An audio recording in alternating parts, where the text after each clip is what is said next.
우리가 함께 상고할 하나님 말씀은 마태복음 22장 1절부터 14절까지 말씀입니다. 신약 성경 37면에 있습니다. 저와 교독하시고 14절은 함께 봉독하겠습니다. 제가 먼저 봉독합니다.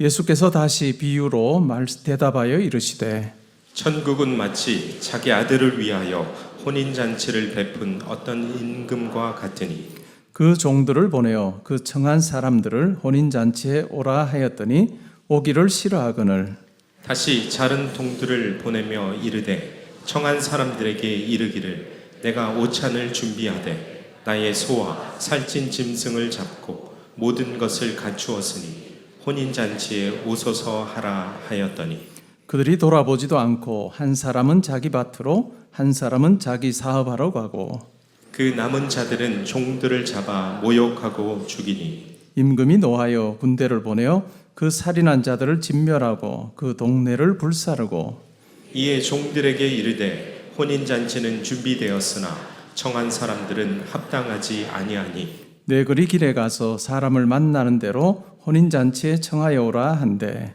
종들이 길에 나가 악한 자나 선한 자나 만나는 대로 모두 데려오니 혼인잔치에 손님들이 가득한지라 임금이 손님들을 보러 들어올새 거기서 예복을 입지 않은 한 사람을 보고 이르되 친구여 어찌하여 예복을 입지 않고 여기 들어왔느냐 하니 그가 아무 말도 못하거늘 임금이 사관들에게 말하되 그 손발을 묶어 바깥 어두운 데에 내던지라 거기서 슬피 울며 이를 갈게 되리라 하니라 청함을 받은 자는 많되 택함을 입은 자는 적으니라. 아멘.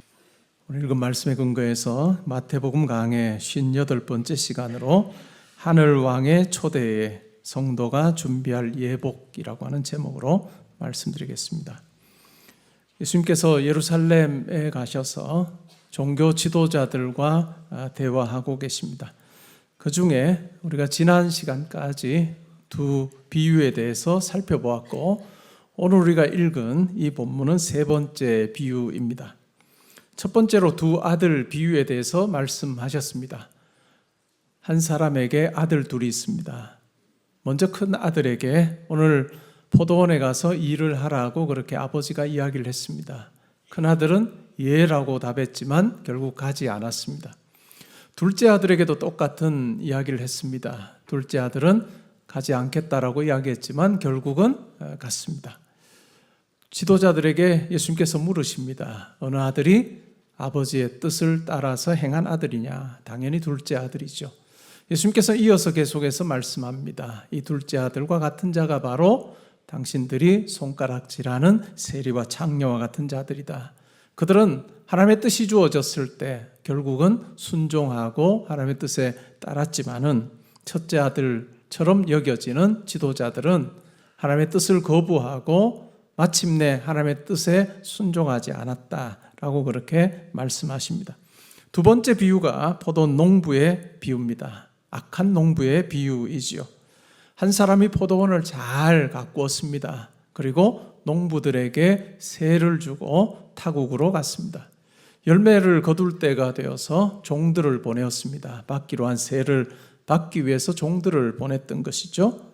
근데 그 종들을 죽이고 또 돌로 치고 때렸습니다. 다음번에는 더 많은 종들을 보내었지만 똑같이 대했습니다. 이 주인은 마지막으로 생각합니다. 내가 아들을 보내면 내 아들은 그 사람들이 존대할 것이다 라고 하는 생각을 하고 아들을 보냈습니다. 그런데 주인의 예상과는 달리 이 악한 농부들은 이 아들을 포도원 바깥으로 끌고 가서 죽여버렸습니다. 그렇게 한 이유가 무엇이냐 하면 이 아들을 죽이면 이 포도원이 바로 우리의 것이 될 것이다 라고 하는 생각을 가지고 죽여버렸습니다. 그러자 포도원 주인이 악한 농부들을 진멸하고 이 포도원을 다른 사람들에게 줍니다. 열매를 맺을 수 있는 사람들에게 맡겼습니다. 종교 지도자들은 이 비유를 들으면서 바로 이 악한 농부들이 바로 자기들을 의미한다라고 하는 것을 알았습니다. 예수님께서는 이와 같은 종교 지도자들에게서 하나님 나라를 뺏어서 열매를 맺는 백성에게 주실 것이다 라고 그렇게 말씀하십니다.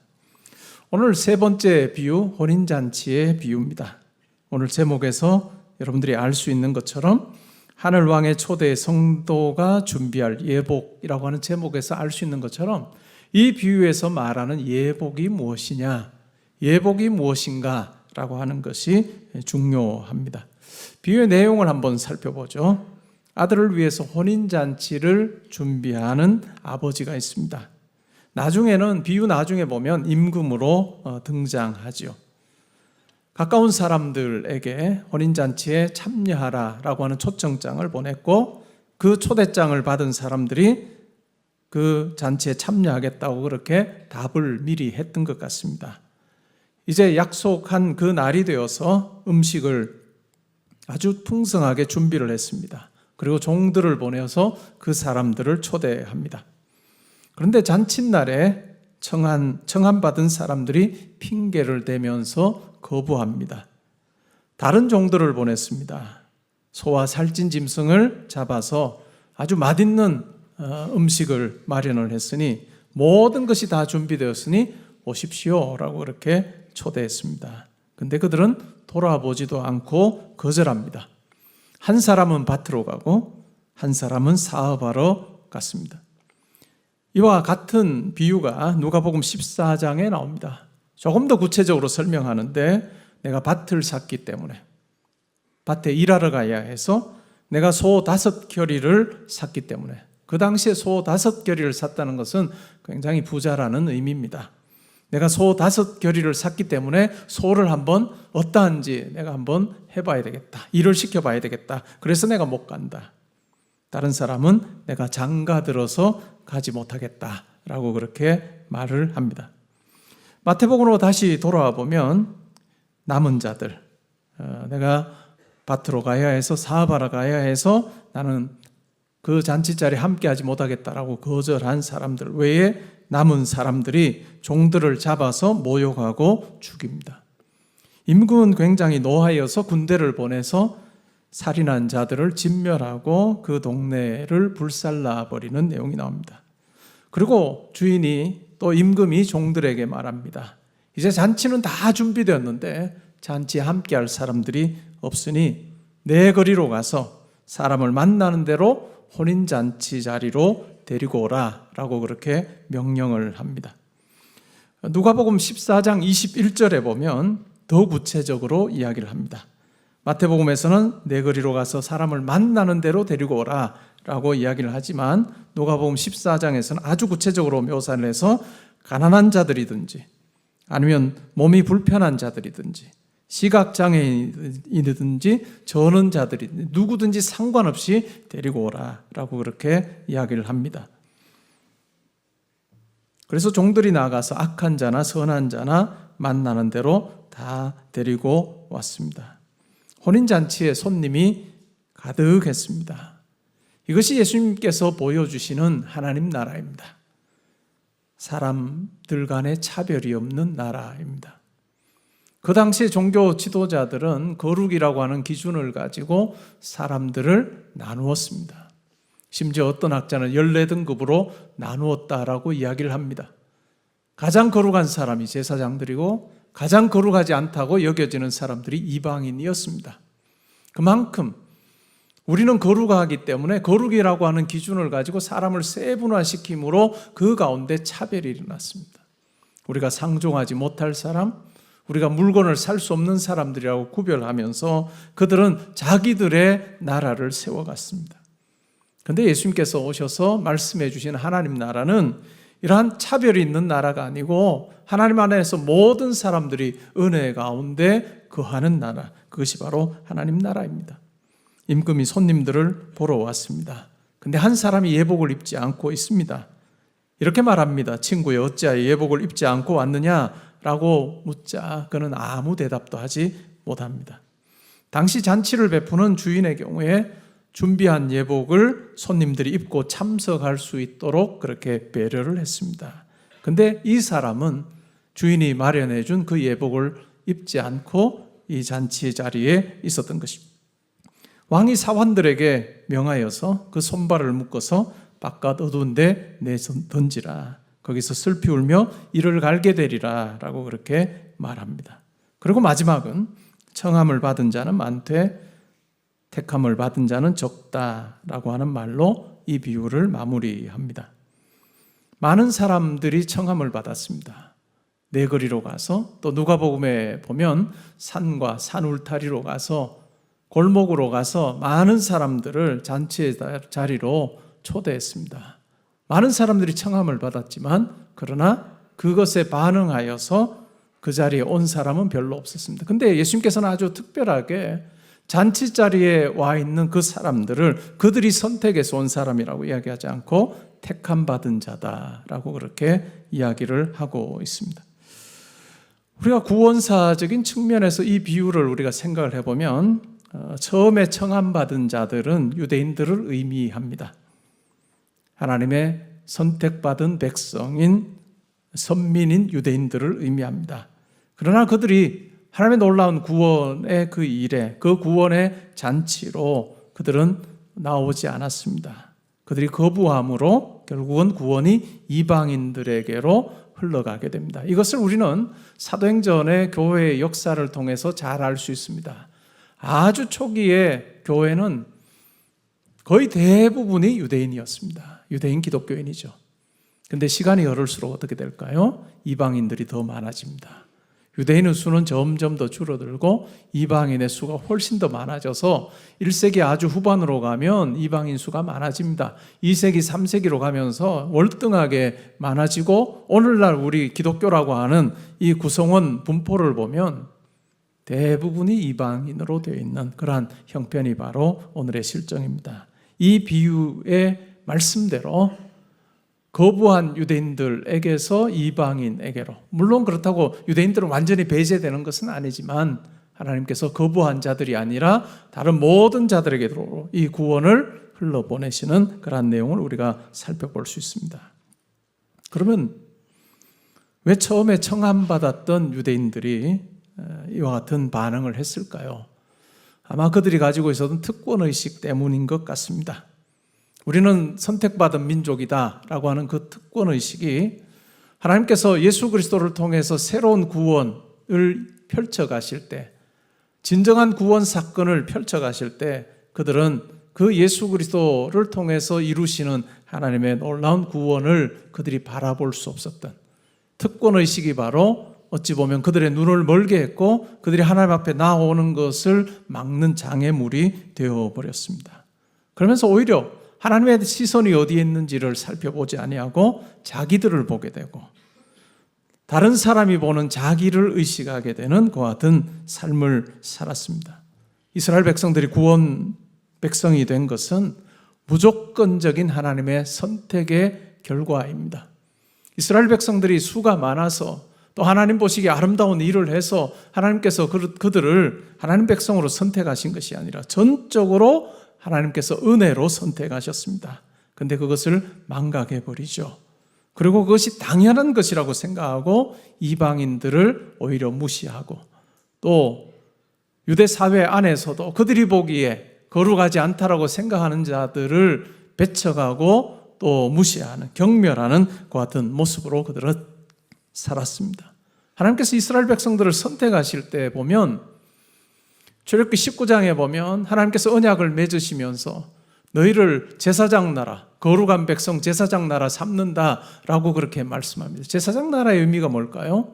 그냥 이스라엘 백성들만 하나님 백성으로 기뻐하고 즐거워하는 차원에 머물지 않고 아직 하나님을 알지 못하는 많은 이방 민족들에게 하나님을 알려줌으로, 그래서 이방 민족들이 이스라엘 백성들을 통해서 하나님께 나아올 수 있도록 하는 것, 그것이 바로 이스라엘에게 부여된 사명이었습니다. 책임이었습니다. 그러나 그것을 망각하고 제사장 나라의 사명을 감당하지 못할 때 결국 그들은 그들에게 주어진 구원이 그들 안에 머물러 있게, 갇혀 있게 할 때 오히려 그들 속에 하나님의 진정한 구원을 보지 못하게 하는 결과가 일어났다라고 하는 것을 우리는 기억할 필요가 있습니다. 두 번째, 초대받은 자들은 모든 사람을 의미합니다. 그런데 중요한 것은 예복을 입는 것입니다. 예복이 과연 뭘까요? 이 비유에서 말하는 예복이 뭘까요? 그것은 바로 예수 그리스도를 통한 구원에 합당한 삶을 이야기합니다. 예수 그리스도를 통한 구원에 합당한 삶, 그것이 바로 예복입니다. 청함을 받은 사람은 많지만 택함을 받은 사람은 적다라고 하는 이 말씀이 기독교 신앙을 잘 설명하는 대목이라 할 수 있습니다. 오늘날까지 복음에 대해서 들은 자들은 많습니다. 이 비유에서 나오는 것처럼 종들이 가서 내거리에 가서 또한 골목에 가서 산 울타리가 있는 곳에까지 가서 이 잔치의 자리로 초대를 했습니다. 이 잔치의 자리로 초대 안 받은 사람, 청함 받은 사람은 참 많았죠. 그러나 그 중에서 소수의 사람만이 잔치의 자리에 있었습니다. 복음에 대해서 듣는 사람은 많습니다. 그러나 그 중에 하나님의 택함을 받은 자만이 천국 백성이 되는 것입니다. 하나님의 선택의 부분, 우리는 은혜이고 또한 예배 자리에 있을 때마다 또 우리가 신앙생활할 때마다 이 부분을 우리는 잊지 말아야 할 것입니다. 우리가 흔히 하나님의 선택이라고 하면 예정론이라고 하는 것으로 이해를 합니다. 때로는 이 예정론을 오해해서 숙명론처럼 그렇게 오해하는 경우도 있습니다. 하나님께서 누구는 선택하시고 누구는 선택하지 않으셔서 믿고 믿지 않는 것이 하나님의 선택에 달려 있어서 이 선택으로부터 시작해서 믿고 믿지 않는 것이 마치 결정이 되는 것처럼 선택에서 시작해서 삶으로 쭉 오는 방식으로 우리가 예정론을 이해를 하면 숙명론이 될 가능성이 큽니다. 그런데 신약 성경에서 이 예정론에 대해서 이야기하는 관점은 우리가 방금 제가 설명드린 것과는 아주 다른 관점입니다. 사도 바울은 에베소서에서 이 예정에 대해서 이야기를 하는데 하나님께서 선택하셔서 내가 여기 있습니다. 이 관점이 아니고 어디서부터 시작을 하느냐 하면 사도 바울이 지금 하나님 안에서 참으로 기뻐하는 모습으로 살고 있습니다. 감격해하며 살고 있고 예수 믿는 것이 즐겁고 하나님께서 자기에게 사명 맡겨주심이 정말로 너무너무 큰 은혜임을 그는 깨달으며 살고 있습니다. 내가 이렇게 기뻐하고 주님 안에서 즐거워하는 이것이 과연 어디로부터 온 것인가? 라고 하는 물음을 던지죠. 현재에서 물음을 던집니다. 현재 내 삶에 이렇게 기쁘고 즐겁고 하나님 안에 사는 것이 감격스러운데 이것이 어디로부터 왔는가? 라고 하는 물음을 던지고 그 물음에 대한 해답이 바로 하나님의 창세전 선택입니다. 그러니까 여기서부터 출발하는 게 아니고 현재 삶에서부터 출발하는 거예요. 그러기에 예정이라고 하는 것은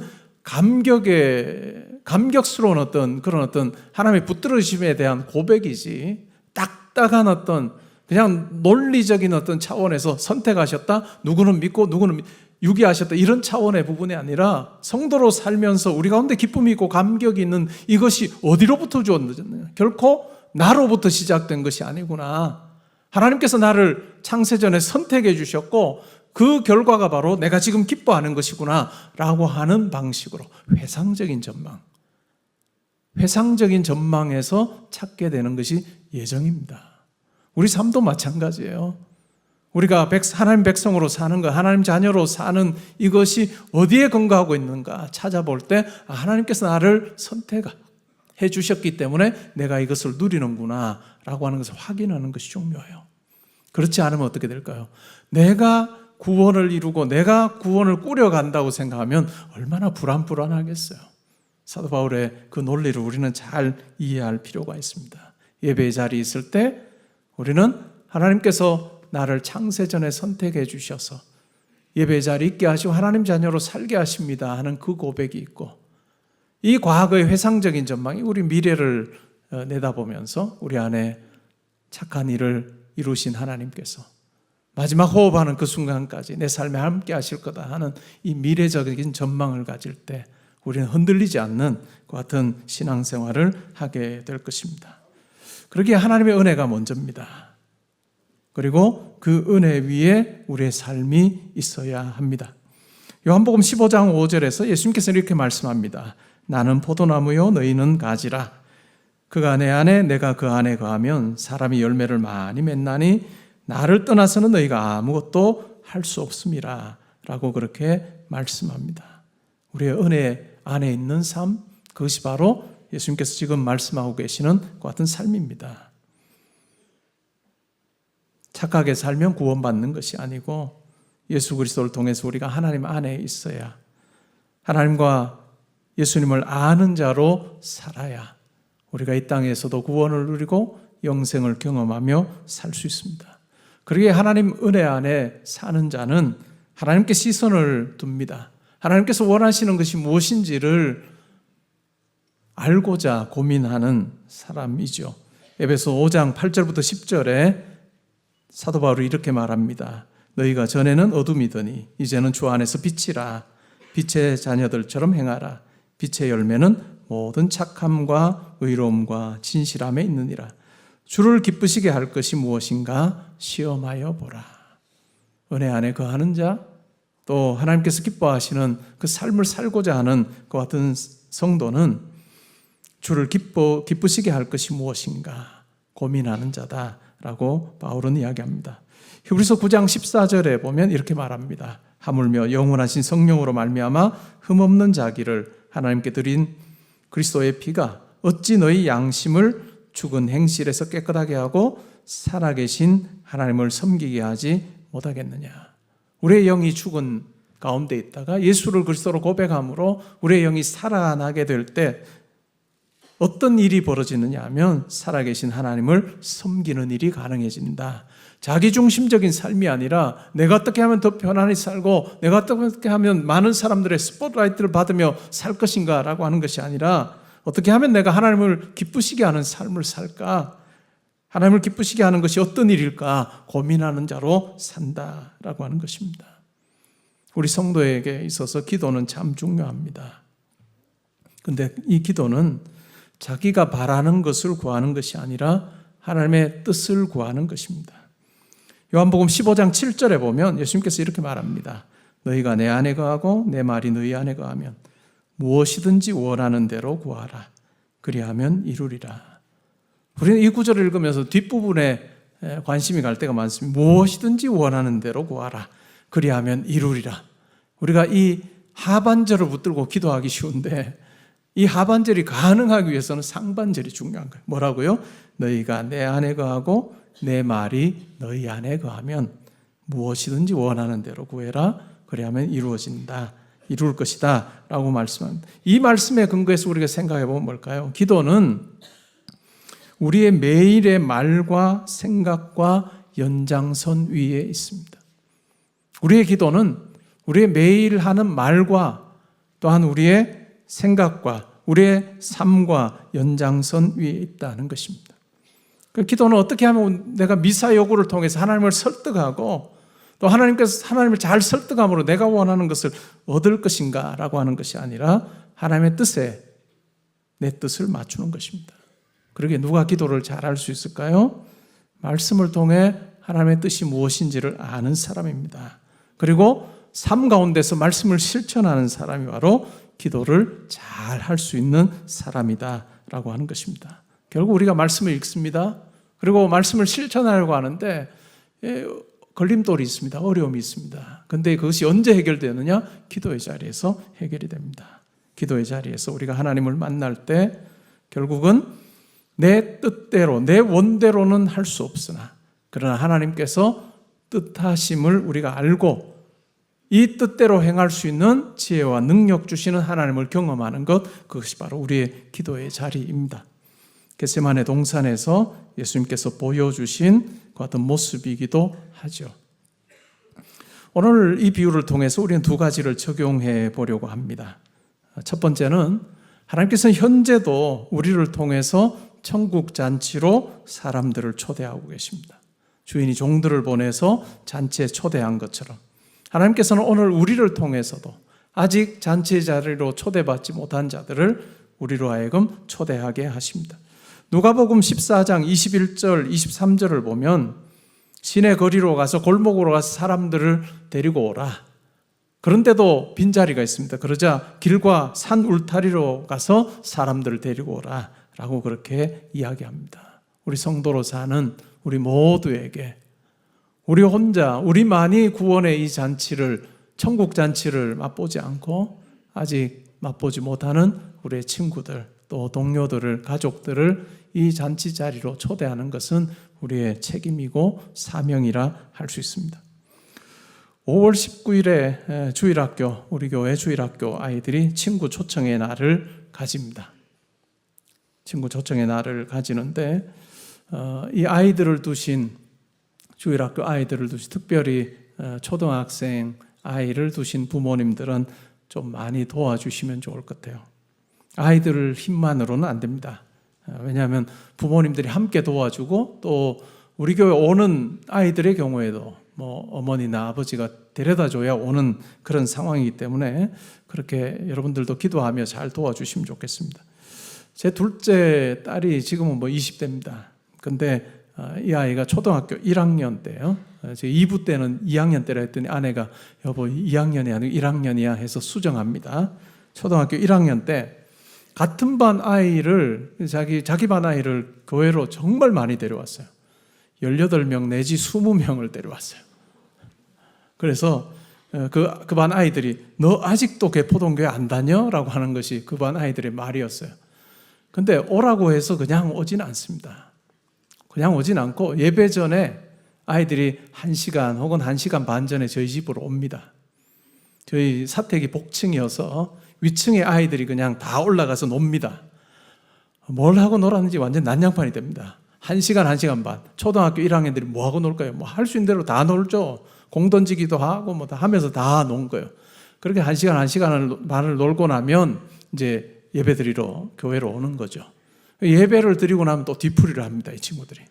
또 저희 집에 와가지고 또 1시간 뭐 이렇게 해서 놀다가 보면 이제 뭐 엄마나 아빠가 와서 데리고 갑니다. 그렇게 해서 쭉 데려가는데 어릴 때 예배 자리에 있는 거 그거 얼마나 큰 축복이에요. 그래서 5월 19일에 주일학교 아이들 초청의 날 할 때 여러분들도 많이 도와주시면 좋겠습니다. 인생 네컷 기계도 2대 설치를 하고 뭐 마음을 살 수 있는 모든 것을 다 해보려고 해요. 그러니까 여러분들도 같이 해주시고 또 아마 넉넉하게 이렇게 장수를 좀 우리가 배정해서 할 거니까 가시면 아마 다는 못 찍으실 거고 내가 꼭 찍어야 되겠다라고 하시는 분들은 교구 담당 교역자에게 파워가 아주 셀 거예요. 교구 담당 목사님들에게 이야기를 미리 좀 해놓으십시오. 우리 복된 자리로 초대하는 것 우리가 참 얼마나 큰 기쁨의 자리인지 모르겠습니다. 근데 우리 삶이 그들 보기에 참 멋져야 우리가 하는 초대가 설득력이 있을 거예요. 얕게 행동하지 않고 참 멋지게. 그래서 우리가 사는 모습을 보면 예수를 믿지 않는 내 친구에게 울림이 있는 그런 삶이면 좋겠습니다. 여유가 있고 친절이 있고 또 하나님 자녀다운 멋이 있는 그런 모습으로 우리가 살 때 우리가 하는 그 말이 그들에게 그럴 것 같다라고 하는 생각이 들게 할 겁니다. 우리는 성경을 읽으면 성경 구절에 우리 밑줄 그어요. 그런데 믿지 않는 분들은 우리 삶에 밑줄을 긋습니다. 과연 울림이 있는 나에게 감동이 되는 삶인가? 그런 모습을 보면 아마 우리 삶의 밑줄을 긋지 않겠어요? 밑줄을 그을 만한 그런 삶이 우리 가운데 있으면 좋겠습니다. 그 다음에 두 번째로는 잔치에 필요한 예복이 있는가? 나는 과연 예수 그리스도를 통해 구원받은 그런 구원 백성에 합당한 삶을 내가 살고 있는가? 독일에서 목회한 경험이 있는 목사님의 이야기입니다. 가끔 한국을 방문을 하면 만나는 분들이 이런 질문을 하곤 했답니다. 독일 교회는 성령이 떠났다면서요. 종교개혁이 시작된 곳이 독일입니다. 근데 오늘날 예수 믿는 사람 수는 그렇게 많지가 않습니다. 그러니까 교회들마다 뭐 영국도 마찬가지고 독일도 이렇게 텅 비어 있는 경우가 많습니다. 그러니까 이런 질문을 하는 것 같아요. 왜 종교개혁의 발상지인 그 독일에 교회들은 텅 비어 있습니까? 라고 하는 질문을 이렇게 돌려서 이야기한 거죠. 그러면 그 목사님은 이렇게 답하곤 했다고 합니다. 한국 교회는 예배가 생활화되어 있지만 독일 교회는 생활이 예배화되어 있는 것 같습니다. 한국 교회는 예배가 생활화되어 있는 것 같지만 독일 교회는 생활이 예배화되어 있는 것 같습니다. 살아가는 모습에서, 성도들의 모습 속에서 신앙이 녹아 있는 것을 본다라고 하는 이야기이죠. 이 목사님이 목회하는 교회의 한 성도의 이야기입니다. 어느 해인가 아주 기상이변으로 인해서 채소가 굉장히 귀할 때였다고 합니다. 마트에 채소 코너에 갔는데 독일 할머니 한 분이 무를 사는데 무를 자세히 이렇게 살피더니 결국은 아주 크지 않은, 왜냐하면 그 판에 있는 그 무가 다 값이 같은 거예요. 근데 그렇게 크지 않은 무를 선택을 했습니다. 그것을 보았던 그 성도가 말을 걸었습니다. 근데 그렇겠죠. 왜 큰 무 놔두고 크지 않은 무를 선택하죠? 라고 하는 질문을 했습니다. 그랬더니 그 할머니가, 독일 할머니가 이렇게 답했습니다. 일러줘서 고맙습니다. 하지만 나는 혼자 살고 있기 때문에 큰 무가 필요하지 않답니다. 어려울 때일수록 같이 나누어 먹어야지요. 이 할머니 이야기를 듣고 참 말했던 성도가 참 부끄러웠다라고 하는 이야기입니다. 믿음과 삶 사이에 틈을 좁히는 것, 이것이 참 중요한 것 같아요. 이것이 참 중요한 것 같아요. 때로는 우리가 너무 성장주의나 이러한 것에 매몰되면 항상 큰 것, 그리고 그 큰 것은 항상 나에게, 이렇게 우리가 기도하기 쉬운데 다른 사람을 돌아볼 수 있는 여유가 우리 가운데 필요한 것 같습니다. 불영과불행이라고 하는 말이 있습니다. 물은 구덩이를 채우지 않고는 앞으로 나가지 않는다라고 하는 말입니다.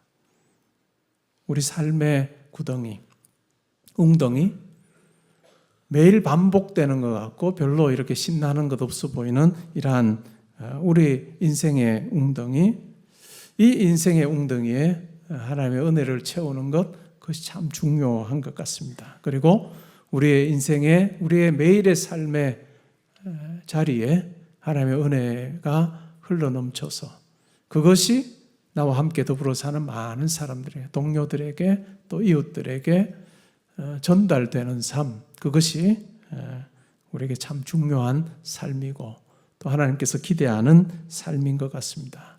우리가 그러한 모습으로 우리 각자에게 하나님께서 맡기신 그 자리를 감당할 때 이 땅 구석구석에 하나님의 은혜가 있을 것이고 하나님의 통치가 있을 것이고 하나님의 사랑이 있을 것입니다. 우리가 기도할 때도 하나님 저에게 항상 좋은 것 저에게만 주십시오가 아니라 하나님 저 친구 참 힘들어하는데 저 친구에게 좋은 것 주십시오. 때로는 우리가 비켜줄 줄도 아는 그것이 예수 닮는 자의 모습이 되리라고 저는 생각을 합니다. 이번 한 주간도 살 때 결국은 한 사람 한 사람입니다.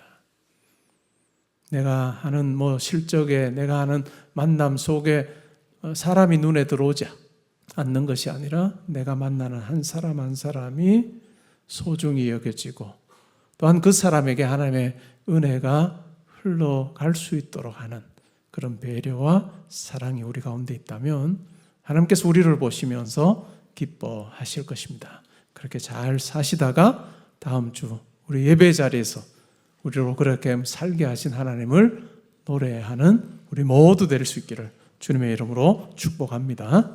아멘. 이제는 우리 주 예수 그리스도의 은혜와 하나님의 사랑과 성령의 교통하심이, 하나님께서 우리에게 보여주신 그 사랑, 그 배려, 그 친절을 우리의 날마다의 삶에서 만나는 사람들에게 잘 전함으로 그들 마음속에 울림으로 다가가게 해주십시오. 하나님, 저의 삶에 그 같은 귀한 모습들이 더 많아지기를 원합니다. 기도하고 다짐하는 주님의 사랑하는 성도님들에게, 또한 가정과 학업과 일터와 교회와 이 나라와 민족과 이번 한 주간의 모든 계획과 만남이 지금부터 항상 함께 있어지이다. 아멘.